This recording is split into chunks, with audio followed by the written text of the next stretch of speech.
മാപ്പിളപ്പാട്ട് ഇങ്ങനെ പുറകിൽ പാടുമ്പോൾ മുമ്പിൽ നടന്നാൽ നമ്മളറിയാതെ മണവാളനാവും.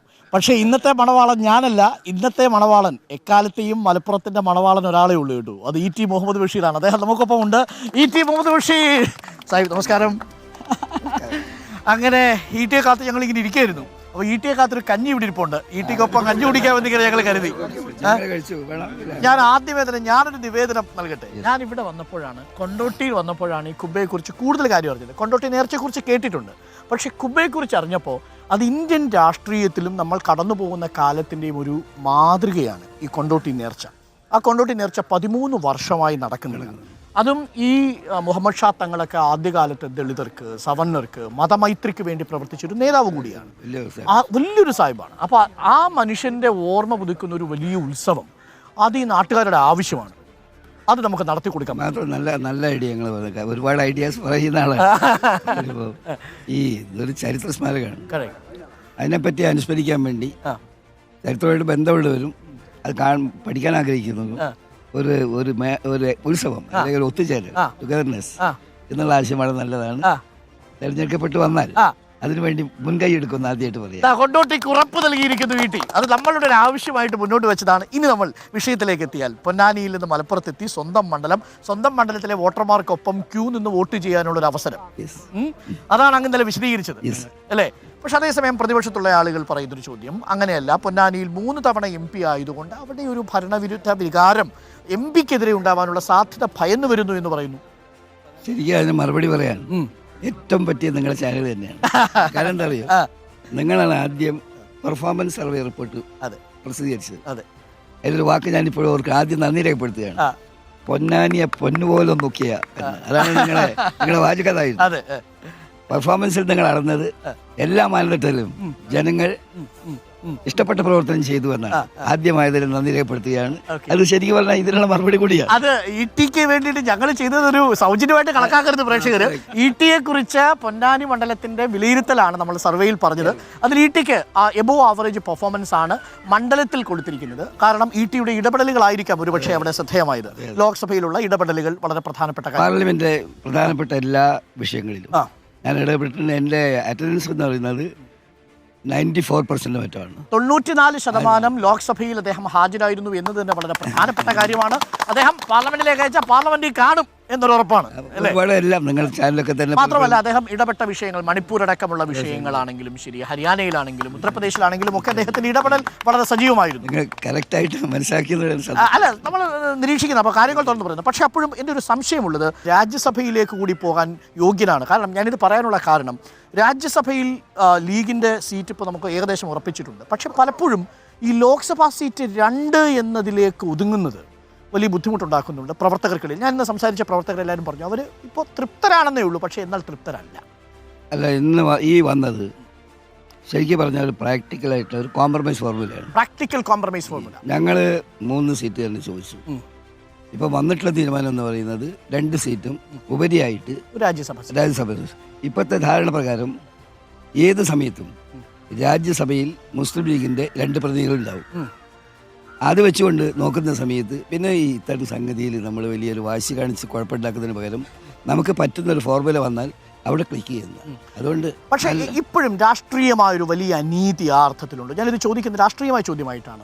മറുഭാഗത്ത് നോക്കൂ, നിങ്ങളുടെ സമാനമായ വോട്ട് ബാങ്കേ ഉള്ളൂ CPIക്ക്. എന്നാൽ ചില പ്രദേശങ്ങളിൽ അവർക്ക് വേണ്ടത്ര സ്ഥാനാർത്ഥികളെ വിജയിപ്പിക്കാനും കഴിയുന്നില്ല. മുസ്ലിം ലീഗിന് കേരളത്തിൽ 35 നിയമസഭാ മണ്ഡലങ്ങളിൽ നിർണായകമായ ശേഷിയുണ്ട് എന്ന് പറഞ്ഞാൽ പരാജയപ്പെടുത്താനുള്ള ശേഷിയുണ്ട് എന്നാണ്. ഒരുപക്ഷെ 35 ഇടങ്ങളിൽ വിജയിക്കാൻ സാധ്യതയുണ്ടെന്ന് ചോദിച്ചാൽ അതൊരു വലിയ സാങ്കല്പിക നമ്പറാണ്. അപ്പോൾ അത്രയും കപ്പാസിറ്റിയുള്ളൊരു പാർട്ടിക്ക് 2 ലോക്സഭാ സീറ്റ് എന്നുള്ളത് അനീതി തന്നെയല്ലേ? അല്ല, ഈ പ്രാവശ്യം കറക്റ്റ് ചെയ്തല്ലോ. നമ്മൾ വെറുതെ ധാരണ വന്നതല്ല. 2 മെമ്പർമാർ ലോക്സഭയിൽ സ്ഥിരമായിട്ടുണ്ടാവും ഞങ്ങളുടെ ഫോർമുല പ്രകാരം. ഇപ്പോഴാകട്ടെ ഈ ജൂണിൽ വരാണല്ലോ ഈ വാക്കൻസി. അപ്പോഴും അത് ഞങ്ങൾക്ക് നൽകും. അപ്പോൾ എൻ്റെ ഒരു സംശയം, 2027 ആകുമ്പോൾ വഹാബ് സാഹിബിൻ്റെ കാലാവധി കഴിയും. അപ്പോൾ ആ സീറ്റ് കോൺഗ്രസിന് കൊടുക്കണം എന്നൊരു ഫോർമുലയിൽ ഉണ്ടായിരുന്നു. അങ്ങനെ വന്നാൽ 2027 ശേഷം ഒരു രാജ്യസഭ MP മാത്രം. അങ്ങനല്ല, ഇപ്പോൾ എടുക്കുന്ന രാജ്യസഭ MP അന്നുണ്ടാവുമല്ലോ. ഉണ്ടാവും. അപ്പോൾ അബ്ദുൽ വഹാബ് ഒഴിയുന്ന വേക്കൻസിയോ? അതായത് നമ്മളിത് ഇവിടെ എന്താ സംഭവിക്കാൻ പോകുന്നതെന്ന് വെച്ചാൽ, സ്വാഭാവികമായിട്ടും കേരളത്തിലെ ഭരണത്തിൽ ഞങ്ങൾ ഉണ്ടാവും. പ്രതീക്ഷ അതാണ്. അങ്ങനെയാണ് ഫസ്റ്റ് ഓപ്ഷൻ. ഫസ്റ്റ് ഓപ്ഷൻ അങ്ങനെ ഉണ്ടെങ്കിൽ സ്വാഭാവികമായും ഒരാളെത്തും. ഇനി അതല്ല ഇപ്പോഴത്തെ അവസ്ഥയാണെങ്കിലോ? ഇപ്പോഴത്തെ അവസ്ഥ ആണെങ്കിലും അത് ഒന്നാലും രണ്ടെണ്ണം ഉറപ്പിച്ചിട്ടുണ്ടോ? എപ്പോഴായാലും രണ്ടെണ്ണം ഉറപ്പിച്ചിട്ടുണ്ട്. ഇനി വഹാബ് എം പി ഒഴിയുമ്പോൾ സ്വാഭാവികമായും കിട്ടാം തെരഞ്ഞെടുപ്പ് വഴി, അല്ലെങ്കിലും ഉറപ്പിച്ചിട്ടുണ്ട് സീറ്റ് ഏത് സമയത്തും രാജ്യസഭയിൽ മുസ്ലിം ലീഗ്. അപ്പോൾ അതിന്റെ ക്ലാരിറ്റി വന്നു കഴിഞ്ഞു. 2 സീറ്റ് രാജ്യസഭയിൽ ഉറപ്പിച്ചിട്ടുണ്ട്. സാന്നിധ്യമാവും മുസ്ലിം ലീഗ്. 2 ലോക്സഭയിലും സാന്നിധ്യമാവും. വളരെ പ്രധാനപ്പെട്ട കാര്യമാണ്. അപ്പം അതിൽ വേറൊരു സംശയം വേണ്ട. വഹാബ് ഒഴിയുന്നത് ലീഗിന് തന്നെയാണ്. അതിൽ കൂടുതലുണ്ടെങ്കിലേ ഉള്ളൂ അത് ആ സമയത്തെ നിയമസഭയിലെ പ്രസക്തി പോലെ ഇരിക്കും. ശരി, ഇനി നമ്മൾ മലപ്പുറത്തേക്ക് എത്തിയാൽ, മലപ്പുറം ഇപ്പോൾ കൊണ്ടോട്ടിയിലെ വിമാനത്താവളമാണ് നമ്മുടെ ആൾക്കാരൊക്കെ ഇന്ന് രാവിലെ സൂചിപ്പിച്ച ഒരു പ്രധാനപ്പെട്ട കാര്യം. ഞാൻ അല്പസമയം മുമ്പ് അങ്ങയുടെ എതിരാളിയായ വസീഫുമായിട്ട് സംസാരിച്ചിരുന്നു. വസീഫ് പറഞ്ഞൊരു കാര്യം, ഈ മണ്ഡലത്തിലെ പഞ്ചായത്ത് മെമ്പറെ ജനങ്ങൾ കൊടുത്തിരിക്കുന്ന വാഗ്ദാനം അങ്ങ് ജനങ്ങളോട് പറയുന്നു. സാന്നിധ്യത്തെ പറ്റിയാണ് നിങ്ങൾ ചോദിക്കുന്നതെങ്കിൽ എനിക്ക് വളരെ സൗകര്യം. ഞാൻ ഈ നാട്ടിലാണ്. എൻ്റെ നാട്ടിലെ ജനങ്ങളുമായി എപ്പോഴും ഇടപെടും. ഞാൻ എപ്പോഴും മണ്ഡലത്തിൽ കൂടെ പോകാൻ പറ്റും, എവിടെയൊക്കെ പോവുകയാണെങ്കിലും. അതുകൊണ്ട് എൻ്റെ സാന്നിധ്യത്തിൽ പ്രശ്നമേ ഉണ്ടാവില്ല. പരമാവധി ഞാനിവിടെ ഉണ്ടാവും. അവിടെ ആയിരുന്ന സമയത്ത് ദൂരാണ് ഇവിടെ, എന്നിട്ട് സാന്നിധ്യം ഉറപ്പ് വരുത്തിയിട്ടുണ്ട്. ബാക്കി കാര്യങ്ങൾ കൂടെ നടക്കും. പക്ഷെ അവർക്ക് എന്നെ കിട്ടാത്ത ഒരു പ്രശ്നം ഉണ്ടാവില്ല. അങ്ങനെ ഒരു കംപ്ലൈന്റ് മലപ്പുറത്തിൽ ഉണ്ടാവില്ല. വിളിച്ചാൽ MP അപ്പുറത്തെ തലക്കലുണ്ടാവും, റെഡി ആയിരിക്കും. അപ്പുറത്തെ തലക്കലുണ്ടാവും. അതാണ് മലപ്പുറത്തിന് MP സിറ്റിംഗ് MP ആയ പൊന്നാനിയുടെ സ്ഥാനാർത്ഥിയായ ഇ ടി മുഹമ്മദ് ബഷീറിന് ഉറപ്പ്. ഇനി നമുക്കറിയാം ന്യൂനപക്ഷ രാഷ്ട്രീയം വളരെ ശക്തമാകേണ്ട ഒരു സാഹചര്യത്തിലാണ് പാർലമെന്റിൽ മുസ്ലിം ലീഗിലെ MP മാരുടെ ശബ്ദം മുഴങ്ങിക്കേൾക്കണം. ഒരുപക്ഷെ നരേന്ദ്രമോദി തന്നെ പറഞ്ഞിരിക്കുന്നത് ഏറ്റവും ശക്തമായി എതിർക്കുന്ന 3 മുസ്ലിം MP പാർലമെന്റിലുള്ളത് ലീഗിൽ നിന്നാണ്.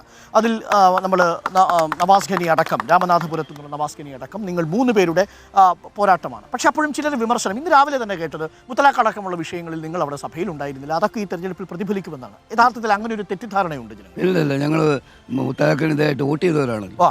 അപ്പൊ അങ്ങനെ ഒരു പ്രചരണം മറുഭാഗത്തല്ല, അതിലർത്ഥമില്ല, നിരർത്ഥകമാണ്. അത് ഒരു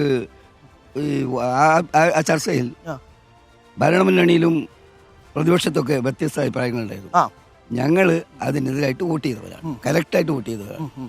ഈ ചില കാര്യങ്ങൾ ഞങ്ങളുടേതായിട്ടുള്ള വ്യക്തിത്വം മറ്റു നിലയിൽ കാണിക്കേണ്ടി വരും. കാരണം വെച്ചാൽ മുസ്ലിം ലീഗിൽ പിന്നോക്ക ജനവിഭാഗങ്ങളുടെ പ്രശ്നങ്ങൾ സംബന്ധിച്ച സമീപനത്തിൽ എല്ലാവരുടെയും യോജിപ്പ് ഉണ്ടായില്ലെങ്കിൽ പോലും ഞങ്ങളുടേതായിട്ടുള്ള വ്യക്തിത്വം കാണിച്ചിട്ടുണ്ട്.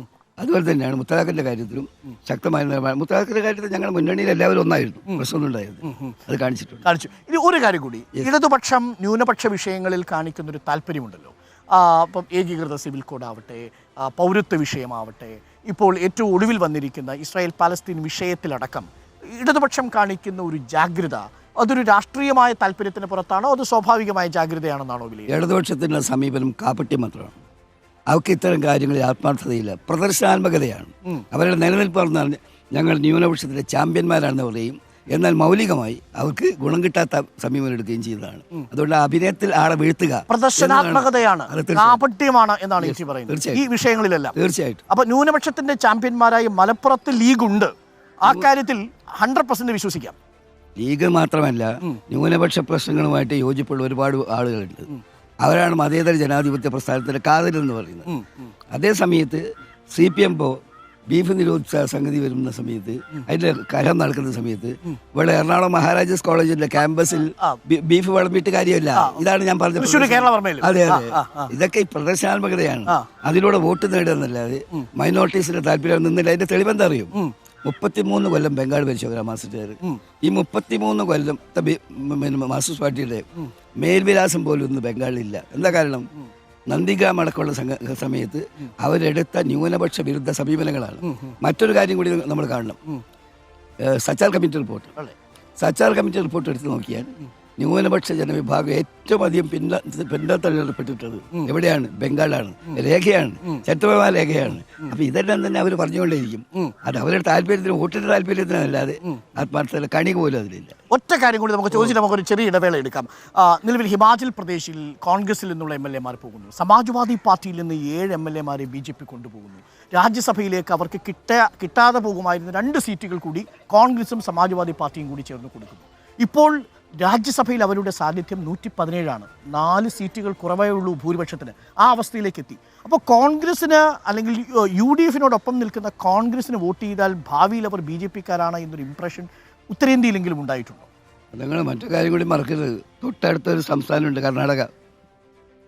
കർണാടകയിൽ കോൺഗ്രസ് കാണിക്കുന്ന തൻ്റെടം, ആ ഒറ്റ തൻ്റെടം മതി ഇതിനൊക്കെ വെല്ലുവിളിക്കാൻ. അത് വളരെ പ്രധാനപ്പെട്ട ഒരു റെസ്പോൺസാണ്. നമുക്ക് ഒരു ചെറിയ ഇടവേള വേണം. ഇടവേളയ്ക്ക് ശേഷം ET-യുമായി നമുക്ക് മണ്ഡലത്തെക്കുറിച്ചും ET എന്താണ് മലപ്പുറത്തിന് കൊടുക്കാൻ പോകുന്നത് തുടങ്ങിയ കാര്യങ്ങളെക്കുറിച്ച് കൂടി സംസാരിക്കേണ്ടതുണ്ട്.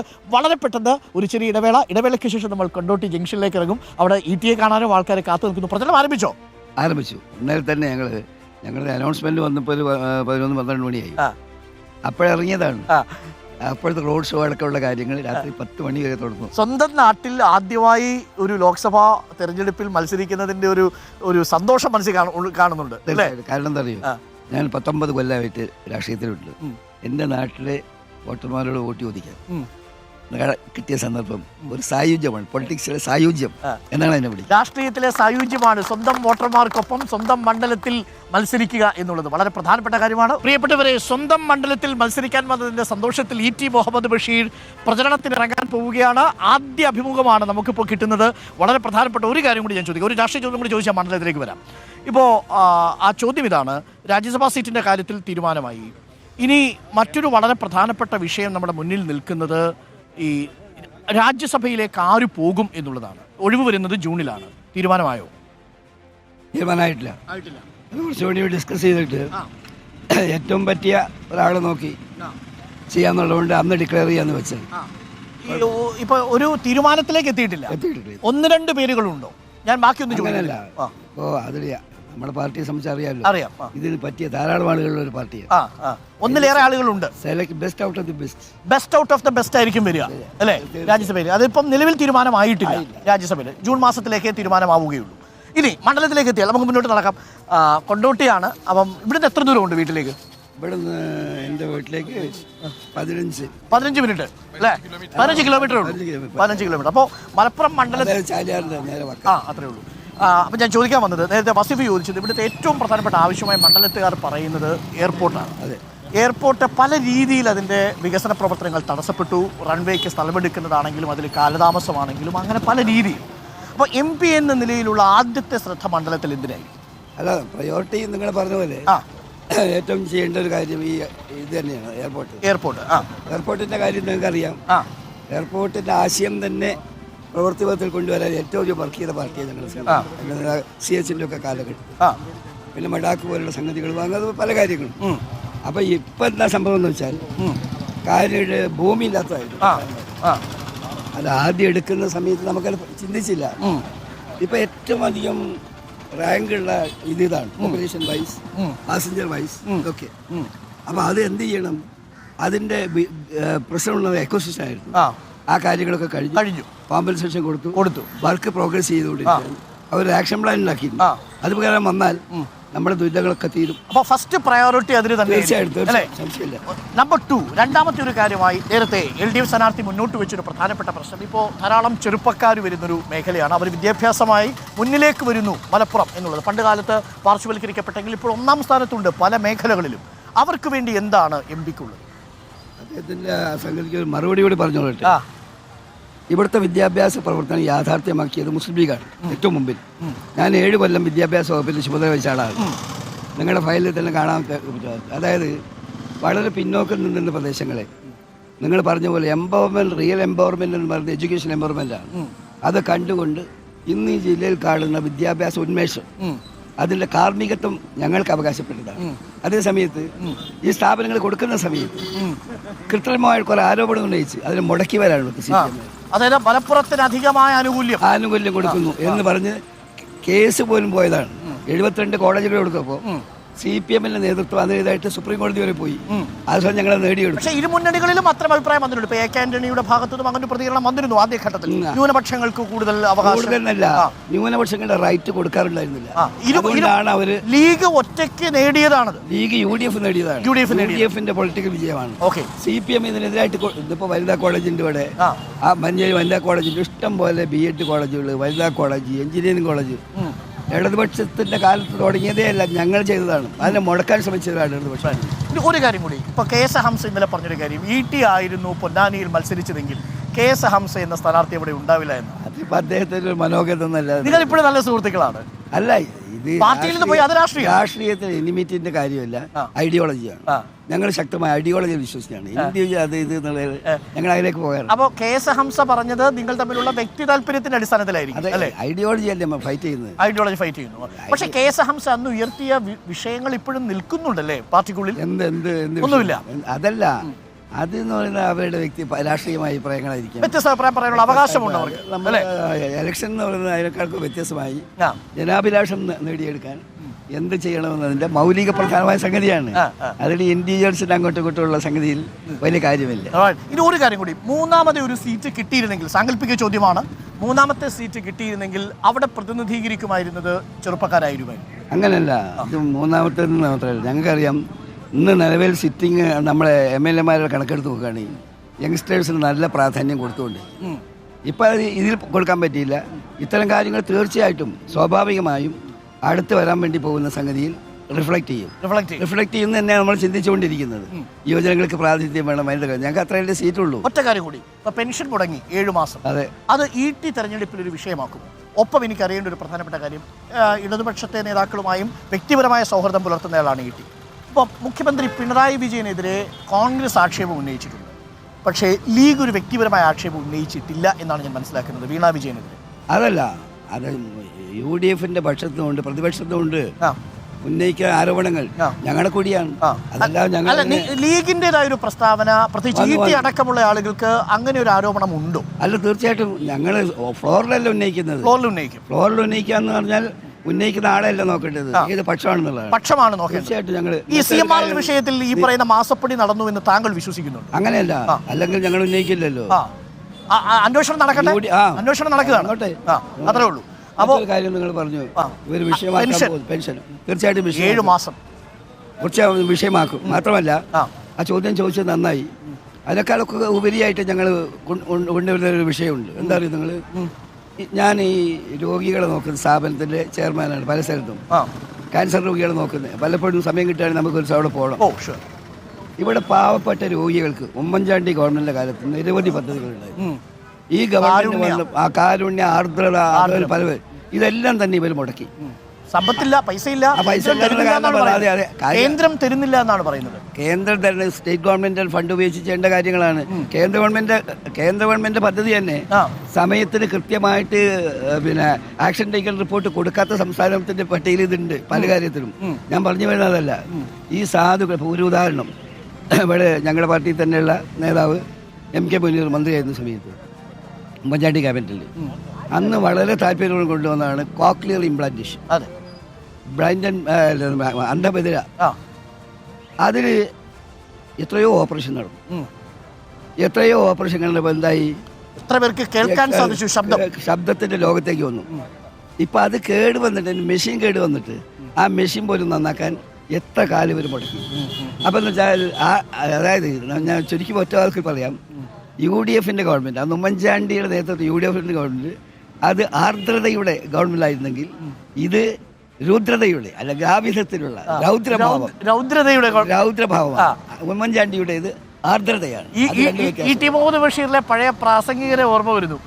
മുഹമ്മദ് ബഷീർ സംസ്ഥാന സ്കൂൾ യുവജനോത്സവത്തിൽ, അന്ന് ഏത് കാലമാണ്, 64 സംസ്ഥാന സ്കൂൾ യുവജനോത്സവത്തിൽ പ്രസംഗ മത്സരത്തിൽ 1ാം സ്ഥാനം നേടിയതാണ്. ആർദ്രതയുടെ കാലമായിരുന്നു UDF-ൻ്റെതെങ്കിൽ രൗദ്രതയുടെ കാലമാണ് LDF-ൻ്റേത് എന്ന് പറയുന്ന പഴയ പ്രാസംഗികന് ഓർമ്മ വരുന്നു. Thank you ET. അപ്പോൾ എല്ലാവിധ ആശംസകളും, കനത്ത പോരാട്ടമാവട്ടെ. സന്തോഷമായി കാണാം. Thank you.